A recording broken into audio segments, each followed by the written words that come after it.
Lord, forgive me if I whine. Put yourself into my shoes and judge not. I am blessed indeed if the worst is mine. This was the perfect time to ponder life and to see how different it was to be in the light. I do not fight. I can't just give up and fall, but to do something to gain my sight so that my peers will see me stand tall. Some people have concerns about doubt, but that's what life is about. Oh Lord, forgive me if I whine. I'm blessed indeed if the worst is mine. Dad, why do this thing if you knew they were gonna lead me into pain?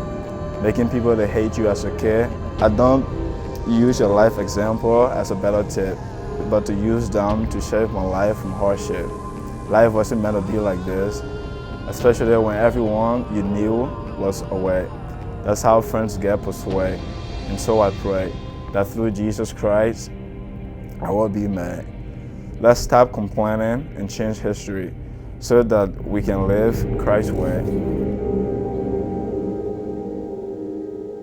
I was born in Liberia, and then they couldn't stay there for me to grow up in the nations I was born in. They were forced by war to move to Ivory Coast. It was tribe versus tribe. It was village versus village, and it was a country that went from being one to being horribly torn apart. So you fled to Ivory Coast, and where did you live when you got to the Ivory Coast? We live in it's like a refugee camp. It's called HOPEYs. And then the region is considered a refugee camp. After every 2 weeks, the United Nations gonna come and then bring some foods to people that fled from that country. And then at the same time, within those 2 weeks, we have my mom, the people that live there, flew from different countries, have to fight or work from 7 a.m. to 8 p.m. working on people's farms until they could give them 2 to 3 cups of rice for the day. My mom told me one time we had to go to the farm. And then when we went, there's a couple of people, they call them boyo or hamet. And then what those people do is sometimes if the kid cannot run by himself or find a safety place, they will just grab them and then sometimes cut out the neck and then sell the head. We typically, it's kind of for gold, to get rich. And then they would cut off the head and sell that for gold? Yeah, and they're trying to get rich. It's kind of a sacrifice. They don't want to go back and relive those memories. And having come through the experience that they've come through, it is very much future focused, and especially with Tarwo because of the drive that he has. And then you find out at some point that you're going to go to the United States? Yeah. It was kind of a dream come true though. It's got to be about 8 years ago now. Tarwo was placed on a soccer team that I coached. It was an AYSO team at the time by some people in a church that had become involved with Tarwo and had become involved in starting to bring him into the United States. It's kind of interesting too, because back in Africa, all we do for fun is we'll go to school, but really we don't consider school, because with all the situation going on, they don't know if you're gonna graduate from school or not. So they teach us how to speak. So when I started going to school, it was a little bit fun. It was something my mom and dad wanted me to do, but I didn't really enjoy it because I didn't grew up with the system going to school. So playing sport was the main thing. And then when we started going to church, with the church that brought us to the United States, I actually went to them. I was I would go to schools and do my homework if I could play soccer. And then that's where life changed for me. The opportunity for him to be on a soccer team was something they wanted. They were still not really comfortable in our society, so it was really them starting to become involved with others. But it was a special moment for Tarwo. It was, I think, a very special moment for our team. He's a tremendous player, a tremendous person, and the opportunity to now start to mainstream, if you will, and become involved, get out of the apartment, work on his English, work on being part of the real world that was America, was a pretty cool thing to watch with Tarwo. You know, it's one of those things when you have a guy who plays at the level that Tarwo plays, that you pretty much think at the Division III level, I'm not going to get that kid. And as he moved into his junior and senior year, my thoughts continued to be, he's going big time. He's going to have the Division I opportunities. But John Conlon, who used to play for us, as you know, he said, let's pursue him. I think he could be a really good fit for Hope College still, and he needs a family around him.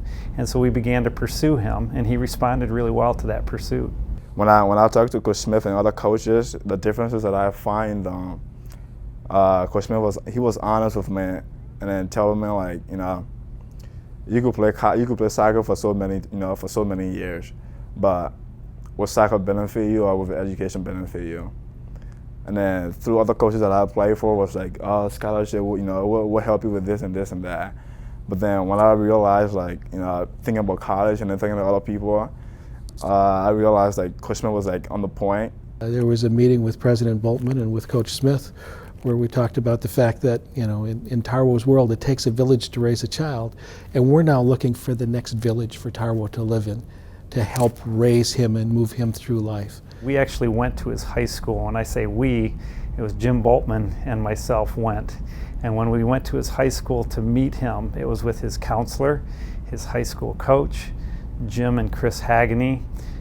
There was a whole gathering of people in this room invested in Tarwo already. And they started off with a question, Tarwo, do you want to tell a little bit of your story? And the first words out of Tarwo's mouth were, I am a blessed man. I am blessed by God himself.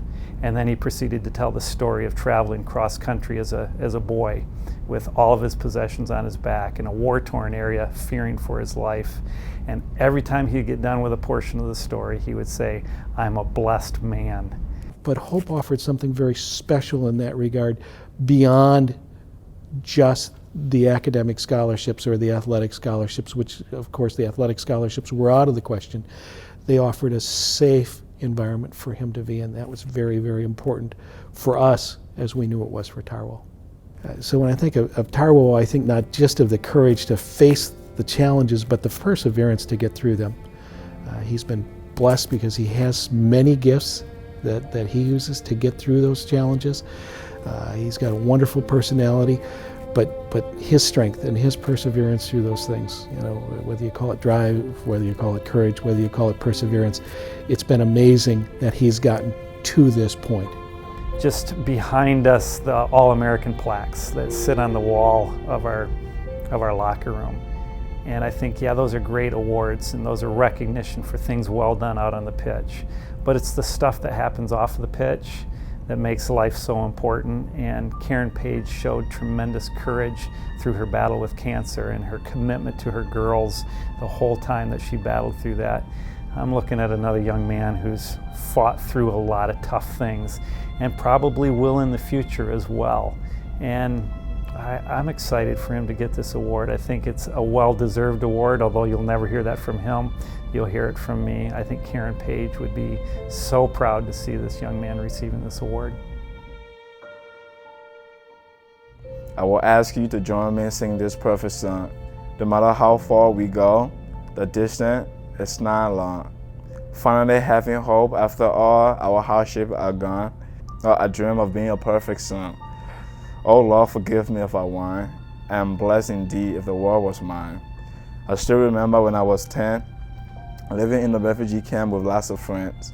It wasn't easy to live in the camp, but to survive, my mom did all she can. You don't know how I feel until you live there and realize it was real. Now I feel like I am flying high to touching the sky. I'm in heaven where no one can spy. So let's close our eyes and he will take us to paradise, where there is no hard time. Then my peer will know it's time for me to shine. Oh Lord, forgive me if I whine. I'm blessed indeed if the world was mine. Amen.